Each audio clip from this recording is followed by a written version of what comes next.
اعوذ باللہ من الشیطان الرجیم بسم اللہ الرحمن الرحیم پارہ نمبر 12 سورہ یوسف کا رکوع نمبر 3 وقال الذی اشتراہ من مصر لامرأته اکرمی مثواہ عسیٰ ان ینفعنا او نتخذہ ولدا وقال الذی اور اس شخص نے کہا اشتراہ جس نے خریدا تھا یوسف کو من مصر سے اہل مصر سے لامرأتہ ہی اپنی بیوی سے کہا اکرمی مثواہ عزت و اکرام سے اسے ٹھہراؤ اپنے پاس عسیٰ ان ینفعنا شاید یہ ہمیں کوئی نفع پہنچائے او نتخذہ ولدا یا ہم اسے اپنا بیٹا ہی بنا لیں وکذالک مکننا لیوسف اور یوں اپنی حکمت کاملہ سے ہم نے قرار بخشا یوسف کو فی الارض سرزمین مصر میں وَلِنُعَلِّمَهُ مِن تَأْوِیلِ الْأَحَادِیث اور تاکہ ہم سکھا دیں سے خوابوں کی تعبیر واللہ غالب علی امرہ اور اللہ تعالیٰ غالب ہے اپنے ہر کام پر ولیکن اکثر الناس لا یعلمون لیکن اکثر لوگ اس حقیقت کو نہیں جانتے۔ اب یہ پیچھے ہم جو کل سبق پڑھ رہے تھے اس میں ہم دیکھ رہے تھے کہ کیسے حضرت یوسف علیہ السلام کو ان کے بھائی لے گئے اپنے ساتھ بابا جان سے کھیل کود کا کہہ کے، اور کیسے وہ ایک بہانہ کر کے واپس آئے، حضرت یوسف علیہ السلام کو ایک کنویں میں ڈال دیا اور باپ سے کہہ دیا کہ انہیں بیڑیا کھا گیا، اور انہوں نے کہا کہ صبر جمیل، تمہاری اس من گڑت بات پہ میں کوئی شور نہیں مچاؤں گا، رونا پیٹنا نہیں ڈالوں گا، میں بس صبر کروں گا، واللہ المستعان علی ما تصفون، کہ یہ مومن کے لیے یہ کلمات بڑا میجیکل جو ہے نا وہ ٹانک ہے کہ کوئی مشکل آئے، پریشانی آئے، کسی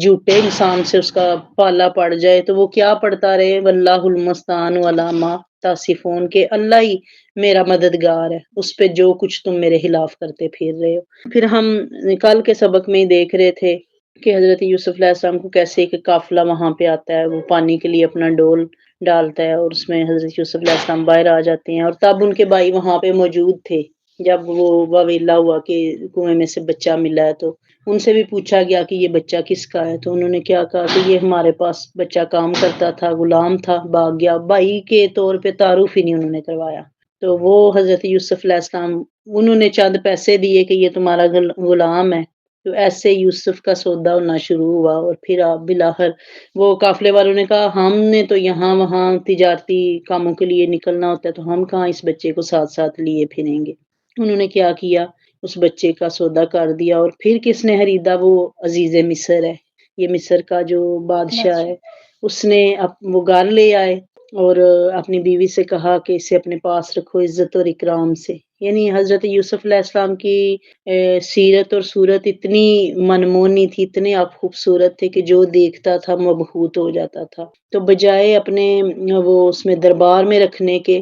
اس عزیز مصر نے آپ کو اپنے گھر میں ٹھہرایا، چونکہ اس کی اولاد کوئی نہیں تھی، تو اس نے کہا کہ اس کو ہم اپنے گھر میں رکھیں گے، ہو سکتا ہے یہ ہمیں فائدہ دے یا پھر ہم اسے اپنا بیٹا ہی بنا لیں۔ ایک بے اولاد انسان جو ہوتا ہے وہ ہر بچے میں اپنی اولاد دیکھتا ہے، ہر کسی کو شفقت اور محبت دینے کی کوشش کرتا ہے کہ شاید مجھے اس سے نفع مل جائے۔ تو ایسے اللہ تعالیٰ کی ذات کیا فرما رہی ہے کہ ہم نے اپنی حکمت کاملہ سے یوسف علیہ السلام کو سرزمین مصر میں ٹھہرایا تاکہ ہم سکھائیں، یعنی آگے آنے والے وقت میں اللہ رب العزت کی ذات نے آپ کی بڑی خوبیاں تھیں جو عیاں کرنی تھی دنیا پہ، ان میں جو آپ کو سب سے بہترین علم عطا فرمایا گیا کہ آپ کسی کی خواب سنتے تو آپ کو سمجھ آ جاتی کہ اس کا مطلب کیا ہے۔ پھر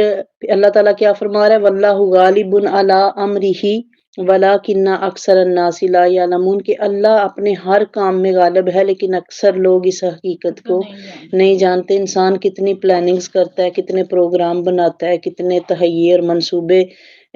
جو ہے اس کے قرار پاتے ہیں، لیکن وہ پایا تکمیل تک صرف وہ منصوبے پہنچتے ہیں جن میں اللہ کی حکمت شامل ہوتی ہے۔ وہ کام جو اللہ کی حکمتوں سے ٹکراتے ہیں وہ رستے میں ہی ریزہ ریزہ ہو جاتے ہیں۔ تو یہ ایک بھائیوں کی تدبیر تھی کہ ہم یوسف نظروں کے سامنے ہیں تو اس لیے محبوب ہے، تو وہ اس قاعدے اور کلیے سے واقف نہیں تھے کہ یوسف صرف اس لیے محبوب نہیں تھا کہ وہ نظروں کے سامنے ہے، کہ وہ out of sight out of mind والا کوئی کھاتا نہیں تھا کہ آنکھ اوجل پہاڑ اوجل،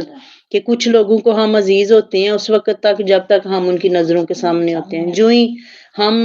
تھوڑا سا سائڈ پہ ہوتے ہیں، منظر سے ہٹتے ہیں، ہم ریپلیس کر دیے جاتے ہیں، ہماری جگہ اور لوگ لے لیتے ہیں۔ لیکن حضرت یوسف علیہ السلام کے قصے میں یوں نہیں ہے، آپ کی جگہ آپ کی محبت کوئی اور لے ہی نہیں پایا۔ وہ آنکھیں جو یوسف کو دیکھ کے باقیوں کو دیکھا کرتی تھی وہ دنیا کی ہر چیز سے بیزار ہو گئی۔ حضرت یوسف علیہ السلام باپ کی گود میں نہیں رہے، آپ باپ کے سامنے نہیں رہے، تو باپ کی آنکھوں سے اس قدر گریا بہتا تھا، اس قدر آنسو بہتے تھے کہ بالآخر ہجر بنائی چھین لیتا ہے،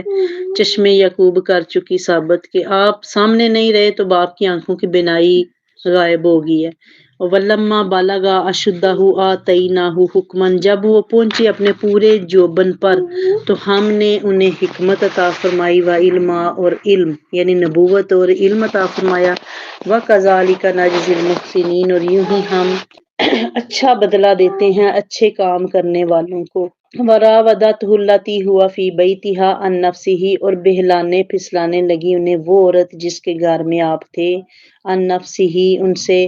اپنا مطلب پورا کرنے کے لیے، وغلقت الابواب اس نے ایک دن سارے دروازے بند کر دیے، وقالت حیت لک اور کہنے لگی محبت سے کہنے لگی کہ یوسف اب میرے پاس آ جاؤ، قالا آپ نے کیا فرمایا، معاذ اللہ اللہ کی پناہ، انہ ربی بے شک میرا رب وہ ہے، احسن مثوایا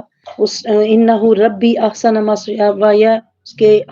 وہ بیوی کو کہہ رہے ہیں اس کی عزیز مصر کی کہ تیرا جو خامند ہے مسوایا احسن مسوایا میرا بڑا محسن ہے، انہ لا یفلح الظالمون اس نے مجھے بڑی عزت سے ٹھہرایا ہے، بے شک لا یفلح الظالمون بے شک ظالم فلاح نہیں پاتے۔ یہ حضرت یوسف علیہ السلام کا جواب سن لیں، اور قرآن پاک نے حضرت یوسف علیہ السلام کی جس خوبی کا سب سے زیادہ تذکرہ ہائی لائٹ کیا ہے نا، ایک چیز ہوتی ہے ہم ہمارے پاس وہ ہائی لائٹر ہوتا ہے جسے ہم اپنا پیج ہائی لائٹ کرتے ہیں کہ سبق یاد کرنا ہے اور اس میں یہ لائن ضرور یاد کرنی ہے۔ حضرت یوسف علیہ السلام کے سارے قصے میں ہائی لائٹ ہونے والی چیز کون سی ہے کہ آپ جو پوائنٹ آؤٹ کرنے والی چیز ہے کہ اللہ نے آپ کی پاکیزگی کو بیان کیا ہے۔ ہم نے اس قصے سے حسن سیکھا ہے، جس کو تھوڑا سا حسین دیکھتے ہیں اس کو یوسف ثانی قرار دے دیتے ہیں۔ ہم نے اس قصے سے وہ نہیں سیکھا جو ہمیں قرآن سکھانا چاہ رہا ہے۔ اللہ رب العزت کی ذات نے وہ پہلو جو آپ کی زندگی کا اجاگر کیا ہے کہ پیغمبر کی زندگی کا، کہ یوسف اتنا پاکیزہ ہے کہ وہ جو عزیز مصر کی بیوی تھی، ہم نے زلیخا کے قصے کو بڑے چٹخارے لے لے کے بیان کیا، اپنے ممبروں پہ بیان کیا، اپنے ناولوں میں بیان کیا، اپنی کہانیوں میں بیان کیا، اپنی جو فوک ٹیلز ہیں ان میں بیان کیا، لیکن ہم صالحیت کے پہلو سے اپنی نظریں چرا گئے۔ وہ پہلو جو اللہ رب العزت کی ذات نے ہائی لائٹ فرمایا وہ کیا ہے کہ یوسف علیہ السلام کے پاس دیکھیں وہ عزیز مصر کی بیوی جو ہے وہ خود کم حسینہ نہیں ہے، اگرچہ وہ اپنی زندگی کا شباب کا عہد گزار کے 1.5 عمری کی عمر میں داخل ہو چکی ہے، لیکن اس کے باوجود وہ بھی کوئی کم حسین عورت نہیں تھی، وہ بھی بڑی خوبصورت عورت ہے۔ اور وہ کیا کہہ رہی ہے، وہ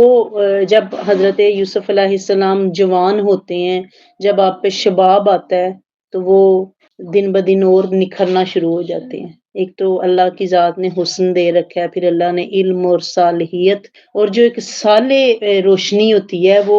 بذات خود ایک بڑی کشش کا سبب ہوتی ہے۔ پھر وہ عزیز مصر کی بیوی روز اپنی آنکھوں کے سامنے اس نوجوان کو دیکھتی ہے، اس کو پروان چڑھتا دیکھتی ہے، تو وہ کیا وہ جو ہے دل میں حضرت یوسف علیہ السلام کی محبت داخل ہونا شروع ہو جاتی ہے۔ تو وہ جب اس معاملے کو دیکھتی ہے تو وہ کیا کرتی ہے، وہ حضرت یوسف علیہ السلام کو اپنا محبوب تصور کر لیتی ہے، اور پھر ایک دن اس کا جب نفس اس پہ غلبہ پاتا ہے تو سارے دروازے بند کر کے محل کے، تو اس نے کیا کہا، اس نے پہلے دعوت دی۔ یہ یہاں قرآن پاک نے فرمایا وکالت حیت علاقہ، حیت علاقہ اہل عرب کہتے ہیں جب کسی کو محبت سے بلایا جائے۔ پہلے اس نے کیا کہا ہے، اس نے محبت سے دعوت دی ہے کہ یوسف یہاں ہمیں دیکھنے والا کوئی نہیں ہے، تو میرے جو نفس کی خواہش ہے اس کو پورا کر دے۔ حضرت یوسف علیہ السلام کا وہاں بھی جھکی ہوئی نظروں کے ساتھ کیا جواب تھا، کوئی ادھر ادھر کی تعویلیں نہیں گڑی۔ آپ نے کیا فرمایا کہ اللہ کی پناہ، مجھے اللہ پناہ میں رکھے، تیرے خاوند کے مجھ پہ بڑے احسان ہیں۔ تو ایک مومن سب سے پہلے احسان فراموش نہیں ہوتا، انہ لا یفلح الظالمون، کیونکہ اللہ کی ہاں سے ظالم کبھی بھی نفع نہیں پاتے۔ وَلَقَدْ هَمَّتْ بِهِ وَهَمَّ بِهَا، اور اس عورت نے تو قصد کر لیا تھا، وَهَمَّ بِهَا، اور وہ بھی قصد کرتے، لولا، اگر نہ دیکھتے، را برہان ربہ، اگر اپنے رب کی روشن دلیل نہ دیکھتے، وَكَذَلِكَ لِنَصْرِفَ عَنْهُ السُّوءَ، تاکہ ہم دور کر دیں یوسف سے برائی، والفحشاء، اور بے حیائی، انہ من عبادنا المخلصین، بے شک وہ ہمارے ان بندوں میں سے تھا جو چن لیے گئے تھے۔ اب یہ دیکھیں حضرت یوسف علیہ السلام کے بارے میں اللہ نے کیا لفظ استعمال کیا، مخلصون۔ مخلصین اللہ کی بارگاہ میں وہ ہوتے ہیں جنہیں رب اپنے لیے چن لیتا ہے، اور جو اس کے لیے چن لیے جاتے ہیں وہ یہ نہیں کہ ان پہ آزمائشیں نہیں آئیں، یہ کتنی بڑی آزمائش تھی کہ حسن ہے، شباب ہے، تنہائی ہے، شراب و کباب، ہر وہ چیز میسر ہے جو انسان کو برائی کی طرف لے جائے۔ جب دو انسان، دو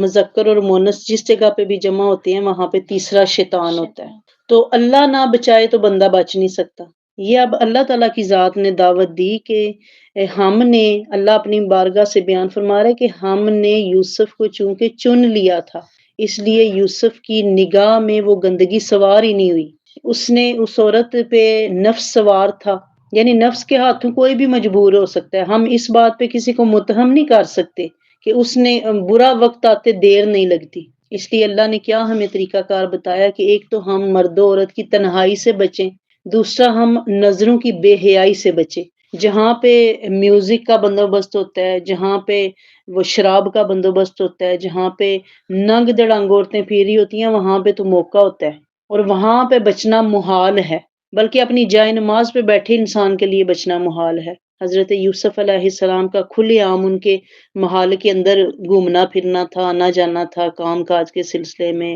جو بھی معاملات ہوتے تھے حضرت یوسف علیہ السلام ان کو دیکھتے تھے، اور پھر ایک بھرپور جوانی تھی آپ کی، تو حضرت یوسف علیہ السلام کا، لیکن اللہ کی ذات نے کیا فرما دیا کہ ہم نے بچا لیا، کیونکہ جنہیں ہم چن لیتے ہیں پھر وہ برائیوں کی طرف نہیں اپنی آنکھ کو اٹھاتے۔ وستابا کل بابا،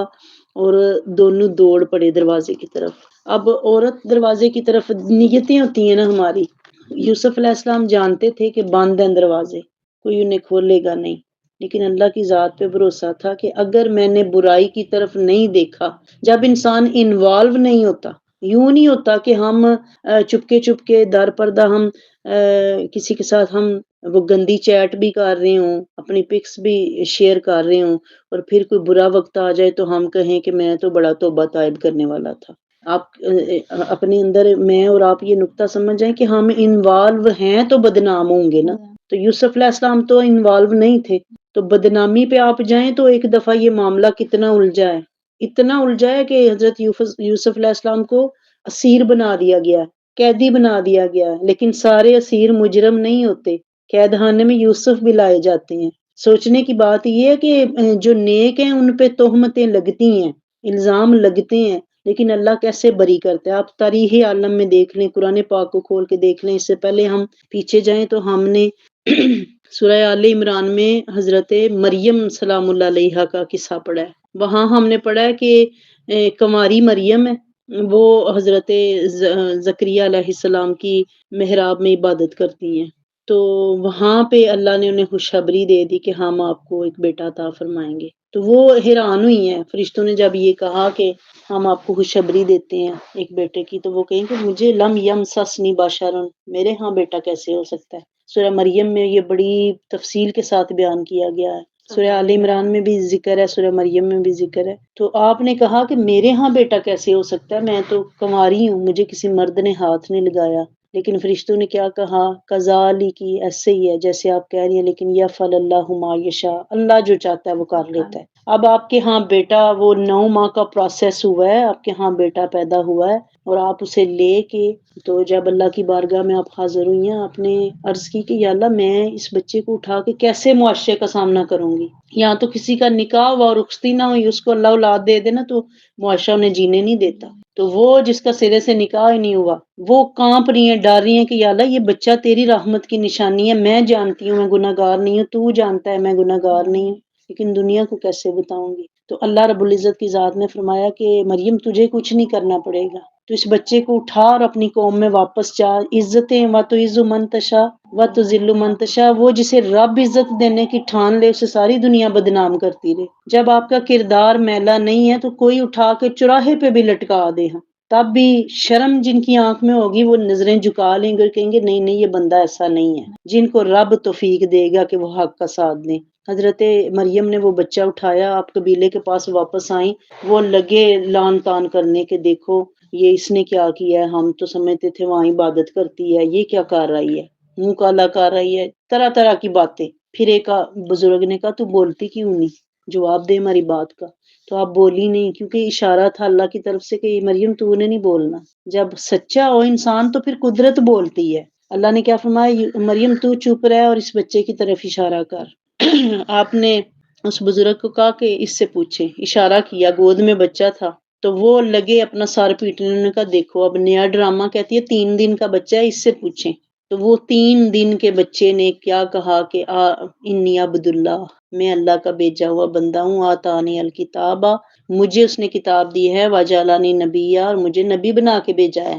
برم بھی والدہ تھی، میں قسم کھاتا ہوں اپنی ماں کی پاکیزگی کی. تو وہ قوم حیران پریشان کہ 3 دن کا بچہ بھی بول سکتا ہے. نہیں بولتے، ہمارے بچے نہیں بول سکتے، ہمارے 3 سال کے ہو کے بول جائیں تو ہم اللہ کا شکر ادا کرتے ہیں. وہ 3 دن کا بچہ بولا، اور کیوں بولا؟ کیونکہ قدرت بول رہی تھی، کیونکہ اسے بلوانے والا رب العالمین تھا، وہ جو صالحین کا رب ہے، وہ جو قانتین کا رب ہے، وہ جو ساجدین کا رب ہے، وہ جو اس کی بارگاہ میں رکوع کرتے ہیں، سجدہ کرتے ہیں، جھکتے ہیں، سچ بولتے ہیں، اپنی عزتوں کی، اپنی پاک دامنی کی حفاظت کرتے ہیں، ان کے لیے وہ بولتا ہے. اس کی قدرت آج بھی بولتی ہے،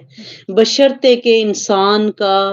جو ہے نا باطن وہ برائی میں ملوث نہ ہو. آج بھی میرا اندرونی طور پہ یہ عقیدہ ہے کہ ہم جب کسی معاملے میں انوالو ہوتے ہیں تو پھر اللہ بیزار ہے، اللہ بری ہے، چاہو نمٹو جا کے، اس سے معافی مانگو گے تو وہ مدد دے دے گا. اگر اکڑ جاؤ گے، بندہ گناہ بھی کرتا ہے اور بندہ کہتا ہے اور لاجک بھی دیتا ہے. ہم اتنے وہ نفسیاتی طور پہ برباد نسل ہیں کہ ہم اللہ کے آگے بھی لاجک پیش کرتے ہیں. ہم کہتے ہیں نہیں نہیں میرا مقصد یہ نہیں تھا. اس رب کو مقصد بتائیں گے جو ہمارے دل میں گزرنے والے افکار بھی جانتا ہے، جو جانتا ہے کہ یہ بندہ جان بوجھ کے اپنے ذاتی مفاد کے لیے پہلے غصہ برائی میں، اور جب معاملہ خراب ہو گیا تو یہ آئیں بائیں شائیں کرنے لگا، مجھے اس نے کہا، مجھے اس نے کہا، مجھے فلاں نے کہا. تو جب ایمان کا تقاضا کیا کہ جب انسان برائی سے بیزار ہوتا ہے، اللہ نے قرآن پاک میں آیت مبارکہ بیان فرما دی ہے، وَمَن یتق اللہ یجعل اللہ لہ مخرجا ویرزقہ من حیث لا یحتسب. ہمیں سب سے بڑا خوف ہوتا ہے کہ ہم حق پہ چلیں گے تو ہمیں یہ رشتہ دار بھی چھوڑ جائے گا، یہ بہن بھائی بھی چھوڑ جائے گا. ایسا نہیں ہے، اللہ فرما رہا ہے رازق میں ہوں. جب تو رب سے ڈر جائے گا تو تجھے برائی سے نکلنے کا راستہ وہ دے دے گا. یعنی یوں نہیں ہوتا کہ آپ کسی چیز کو چھوڑنا چاہیں، چیز سے مراد برائی کو چھوڑنا چاہیں اور اللہ آپ کو وسیلہ نہ عطا فرمائے، ایسا نہیں ہوتا. ایک دفعہ سچی توبہ کرنے کی ضرورت ہوتی ہے. تو یہ یہاں پہ ہمارا ٹاپک تھا کہ دونوں دروازے کی طرف دوڑے. حضرت یوسف علیہ السلام کی نیت کیا تھی کہ دروازہ کھل جائے اور مجھے معافی مل جائے اس سارے عمل سے. اب زلیخا بھی دوڑ رہی ہے دروازے کی طرف. اس کی نیت کیا تھی؟ اس کی نیت یہ تھی کہ اگر یہ دروازہ کھول کے باہر نکل گیا تو یہ شور مچائے گا، یہ شور مچائے گا. پہلے تو وہ سر پہ شیطانی وہ نفسانی خواہش سوار تھی، اور پھر کیا ہوا، پھر اپنی عزت کے لالے پڑ گئے. دونوں دروازے کی طرف بڑھے. وقدت قمیصہ، اس عورت نے پھاڑ ڈالا اس کا کرتا پیچھے سے. اب وہ کھینچ رہی ہیں حضرت یوسف کو، اپنی طرف بلا رہی ہیں، مائل کر رہی ہیں، منتوں سے، ترلوں سے، جیسے بھی ہو سکے. جب آپ نہیں مانے تو زور سے جب کرتا پکڑا ہے تو وہ پھٹ گیا. کرتے کا ایک پیس جو ہے وہ زلیخا کے ہاتھ میں تھا. من دبرن، پیچھے سے، والفیا سیدہ حالد البابا، اور اتفاق ایسا ہوا کہ دونوں نے کھڑا پایا اس کے خامد کو دروازے کے پاس. اب بھاگتے ہوئے جا رہے ہیں تو جب جو ہی دروازہ کھولا یوسف علیہ السلام نے تو آگے وہ عزیز مصر کو دیکھا، اس زلیخا کا خامد کھڑا. قالت ما، یہ دیکھیں اللہ کی کیا شان ہے. حضرت زلیخا کا کہیں اللہ نے ذکر نہیں کیا، نام نہیں لیا. حضرت آسیہ کا ذکر ہے قرآن میں، فرعون کی بیوی کا. حضرت مریم سلام اللہ علیہ کا ذکر ہے. حضرت عائشہ صدیقہ سلام اللہ علیہا کے بارے میں گواہی نازل ہوئی ہے، آپ کا ذکر ہے،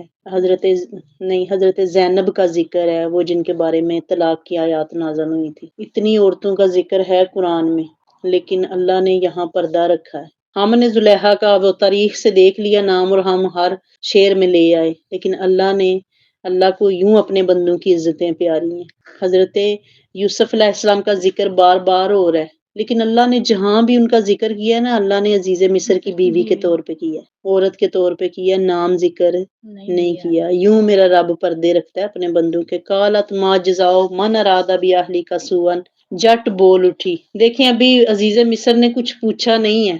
تو شور اب کس نے مچا دیا ہے؟ وہ محبتیں یوں بدل جایا کرتی ہیں حالات دیکھ کے۔ پہلے سر پہ یوسف کا عشق سوار تھا۔ قالت کہنے لگی ما جزاؤ من اراد باہلک سوءا، سرتاج بتائیے کیا سزا ہے جو ارادہ کرے تیری بیوی کے ساتھ برائی کا،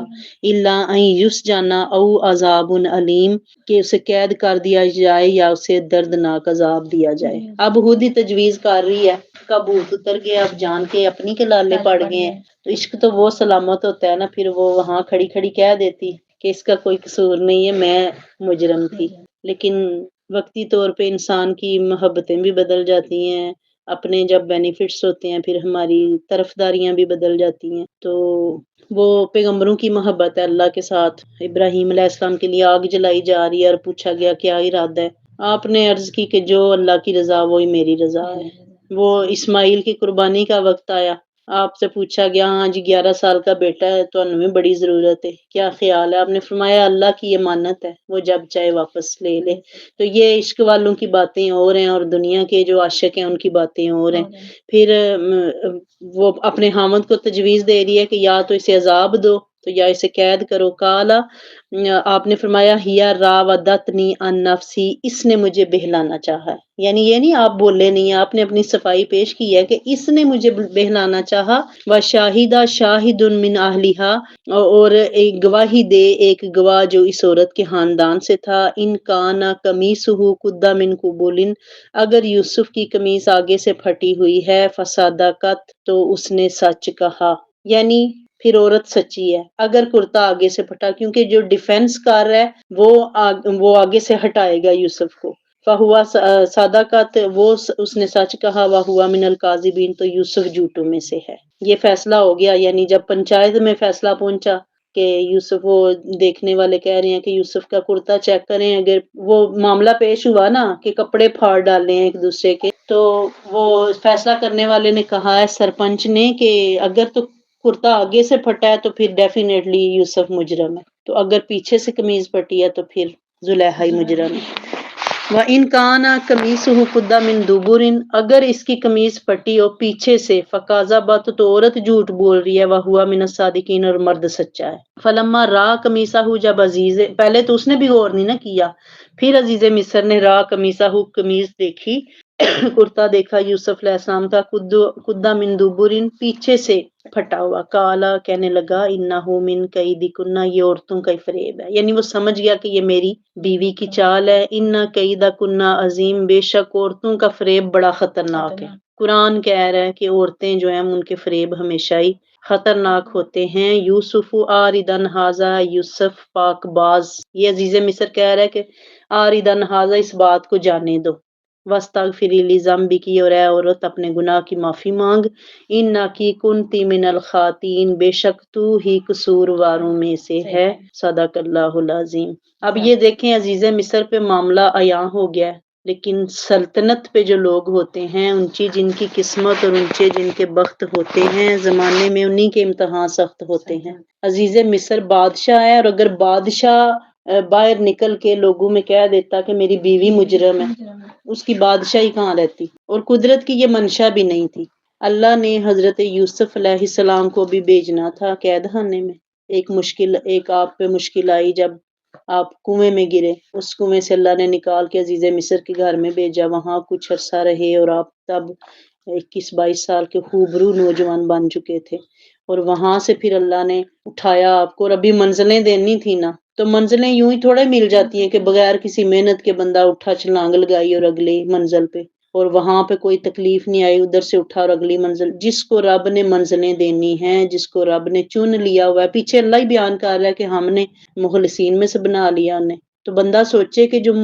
چن لیا گیا ہے، پھر اس پہ عذاب کیوں، پھر اس کے لیے تکلیفیں کیوں، پھر اس کے لیے مصیبتیں کیوں؟ لیکن اللہ نے یہ کائنات جو ہے نا، یہ آرام گاہ بنائی ہے کافر کے لیے، مومن کے لیے تو یہ نرا قید خانہ ہے۔ مومن تو وہ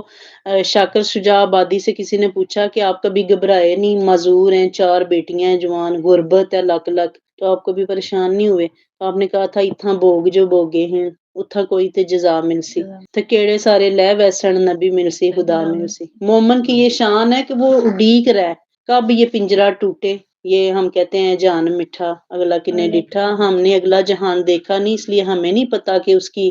کیا وہ فیسینیشن ہے، لیکن وہ جو اڈیک رہے ہیں بن دیکھے، اللہ پہ غیب کے ذریعے ایمان لانا اور غیب کا ایمان رکھنا، یہ ہمارے ایمان کا حصہ ہے کہ ہم نے عذاب اور جزا کو دیکھا نہیں، پھر بھی ہمارا ایمان ہے کہ ایک دن آئے گا، نیکوکاروں کو ان کی کا اجر ملے گا، بدوں کو ان کی جزا ملے گی۔ تو یہ جو اڈیک رہے ہیں، جن کو پتہ ہے کہ یہ 60-70 سال کیا میٹر کرتے ہیں، ہم جتنی بھی طویل زندگی جی لیں ہم نے بلاہر جانا ہے دنیا سے، تو وہ پھر اپنے قبلے سیدھے رکھتے ہیں۔ اور جن کو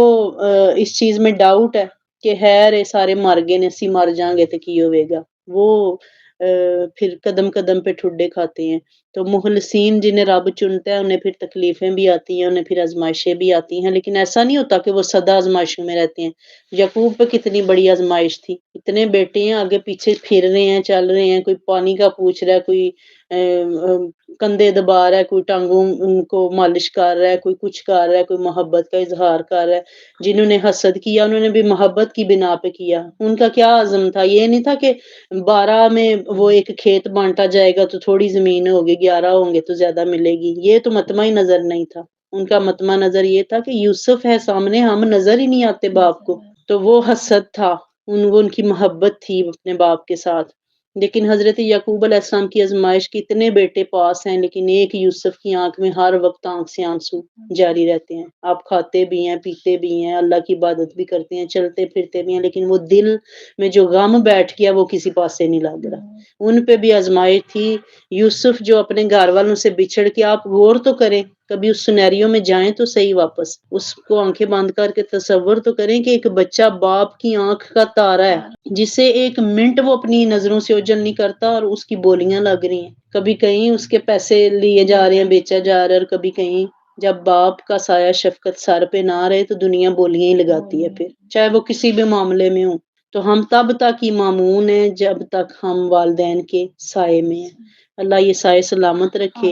اور اللہ ہمیں قرآن پاک سے وہ سمجھنے کی توفیق عطا فرمائے جو یہ عظیم کتاب ہمیں سکھانا چاہ رہی ہے۔ اب یہاں جو اینڈ ہو رہا ہے وہ کیا ہے کہ عزیز مصر، کل یہ آگے بات چلے گی کہ عزیز مصر کہہ رہا ہے